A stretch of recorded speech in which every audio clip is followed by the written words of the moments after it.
Put something into your own mind where nobody else has impact on. Whatever vision and dream you have that you are projecting upon yourself, I do think that you need to have at the same time a commitment. No matter how many millions of expressions you have, all of these expressions have their foundation in the one, the ultimate source. If you have someone that you really don't like, then vice versa, you also know exactly what to do then. If he's a friend, he or she is a friend, you always give room and time. If you want to make enemies, you steal room and space. You don't let them move and you don't give them time to react. This is how you treat enemies, because this is what it is. What arises out of that situation, if you put people under pressure, is something that is overwhelming them. And overwhelming means your emotions are not under your own control, which makes you vulnerable. That is like the point behind this. So another thing to just keep in mind, no matter what type of emotion it is that we are sometimes feeling, is you don't take decisions while you are emotional. Next one. And you know, I understand sometimes people in certain areas, fast-paced areas, where like time is money. Yeah, I don't have time to think about, yeah. And so, meanwhile, we really have this culture where like somebody walks in, gives me a question, and expects the answer right away. And I'm always asking myself, why can't you just to some questions, just say, let me think about it. I'm gonna come back to it tomorrow. Right.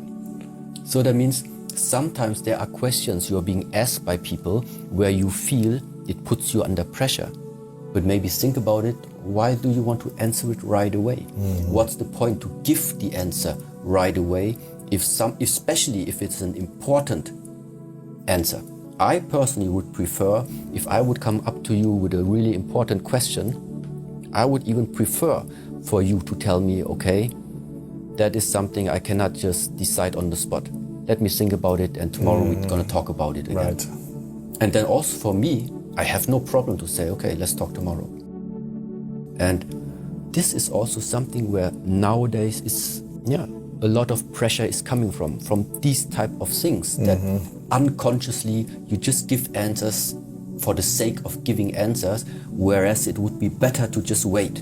If we're really not talking about physical attack, then I think it's very easily expressed that we are right now in the field of Buddhist teachings or of Chan or Zen teachings, which means it is about the mind. We are only talking right now about psychological aspects. And every confrontation that you are feeling inside the mind, for me personally, what it means is, if something is resonating and is still triggering me mentally and therefore also emotionally, the only thing it means is that is one of the next areas I need to learn to adjust. This is my initial, I don't know what else to say. The reason why they are there is to show you your weakness. It seriously is still the 5 hindrances, because it is just something common. Yeah. You know. So, for example, one of the next hindrances is laziness. Very easily, the lack of energy, meaning you have great ideas, you have great plans, all of this, but the spark to put you under fire is just not there. I think it's a combination of the way of life people have lived before and the lack of vision, what lies in front of them. So both of these things. Yeah, so what I mean by that is, not always it's just like let's say, the physical appearance of that laziness, of that dullness, of that heaviness. It's apparent. But why is it there? And this has so many different variations now. When you look into the past, it can really be because of the food that you're eating, because the lack of movement that you're having, because of your habits, whatever type of habits it is that cause you to to now end up in that body, which is at the moment pretty inefficient to generate fire. You know, I have to say, sometimes in my spare time, I like to build engines. Really? Yeah, I build engines. I build race engines. Uh-huh. And there, for me, if I look at it, I really like that similarity. You want that engine to perform well. One of the things that then normally needs to be optimized is, number one, airflow, the intake, and then also the amount of the air that gets in there, the quality of it. That's why on the engine we filter it. So, but now it comes to us. What are you breathing in? How is it with your lung capacity? How much of your lung capacity are you able to really use? How clean are you inside of it? Because what is it eventually that with that oxygen that we are taking in, what is it that you are burning and try to make into energy? Now, there are a lot of things that you can eat and try to burn, but the quality of this energy is very little. There is other food, they have a very, very high amount of energy once you burn them. So that means, of course, these things, the diet has an effect also on the dullness of the body. This is the one thing. And now looking into the future, well, if you are expecting fast results, this is, you know, looking out into the world, what comes fast goes fast. And especially something that is changing the status quo of your life, your lifestyle, let's say. Something that is changing it too quickly. It is like, let's just say, you know, at the moment, I visit you, I see you like this. In 1 month, I come back and you might have 30 kilograms more on muscles.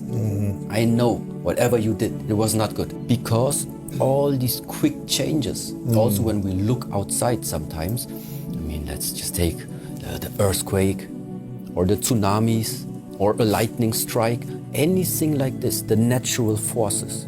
They don't tell you 1 month before that they are coming. The problem is when they come, they very often have this destructive character. Not always, but often. And when it comes now to creating our way of life, when it comes to the transformation of ourselves, at least in my worldview, I take this into consideration, meaning I don't even expect myself to make huge jumps quickly. quickly. Because I just feel like, okay, that might just not be sustainable. That might not just be something that is helpful on the long run. And therefore, to take pressure away from you, make small steps. And this is what I mean by how far is your view on your future vision of what you want to achieve there. I can only talk about myself, yes. And I have to say, I'm a dreamer. Yeah, I'm a dreamer and a visionist. A visionaire, probably. I don't know how you call it. My way of seeing this world where I'm embedding in is super huge. That's why, of course, you can always say, yeah, but this is just your imagination, yeah. Yes, which is your most powerful source. Your ability to put something into your own mind where nobody else has impact on. And only you know that day in, day out, you just still walk this path and feel for yourself how it's getting real. Because it's unbroken. Because there's nobody who can interfere. It's all small things. And probably I can just say that maybe to try it out. Okay? Of course, you should not like dream too big, which is like unrealistic. Let's say like this. Of course not. But a vision that there is something you can bring out about yourself that this world has not seen yet. This is something which is quite appealing to me and is therefore also something that I also, let's say, continuously practice and keep on the mind. And now comes the but. Whatever vision and dream you have upon yourself, that you are projecting upon yourself, I do think that you need to have at the same time a commitment. And first on, for example, the commitment and what are you going to do with that identity of yours if you're gonna get there. So when we talk about this truth for me, to just define it means there is nothing afterwards anymore. It's the foundation of everything. So meaning, as a concept, you could say that there are so many different things in the world, but when you boil it down and boil it down and boil it down, at the end there is like one, let's call it, which is inseparable. You cannot further divide this one anymore. This one is the foundation for everything else. No matter how many millions of expressions you have, all of these expressions have their foundation in the one, the ultimate source. Okay, this is the concept. But that would mean there is no space and there is no time where this truth cannot be, which means, where is it right now? Why should we search farther when it's here? It must be here. Right now, right here, it must be here. What we're looking for, where is it? So, and then I understand, okay. So now, first of all, what helps in a way is definitely presence. To be present means I just know that you know right now. Presence is very important. What is the opposite of presence? When you are lost in thoughts. This again fits to the type of understanding that now in the Zen teachings it says, always be careful on which thoughts or if at all you're getting hooked upon your thoughts. Because getting hooked on thoughts means you're starting to drift off to illusion, to not reality. You're making things up in the mind. Ultimate truth is there is nothing to make up. It is how it is. It doesn't need the thinking for the realization of what is. And there is one thing that I found it very funny and didn't understand it at all. I don't say I understand it now, but somehow I understand. On the other side, I don't understand is the way of how in the Zen traditions the teacher used to teach. What is sometimes being said about what makes Zen so different in comparison to other teachings. Other teachings sometimes based on learning, based on studying, based on meditation, based on still practicing something. Zen is what? Zen is very direct, they say. It's a very direct way. No big fuzziness, no fantasizing. It's the most direct way to point out what? The essence of what our essence is. And that is being done, for example, by I give you the knock. And the interesting part is, no matter if you want to hear it or not, what nationality we have or not, it's a very direct expression of actually what is this truth supposed to be. And it involves a lot right now. It's not just that you hear that one, you sense it with your whole being. You sense it with your whole being. It's not just like this logic of I hit, the sound waves move, the sound waves hit your ear, and then all the translation happens and you hear it, you sense it.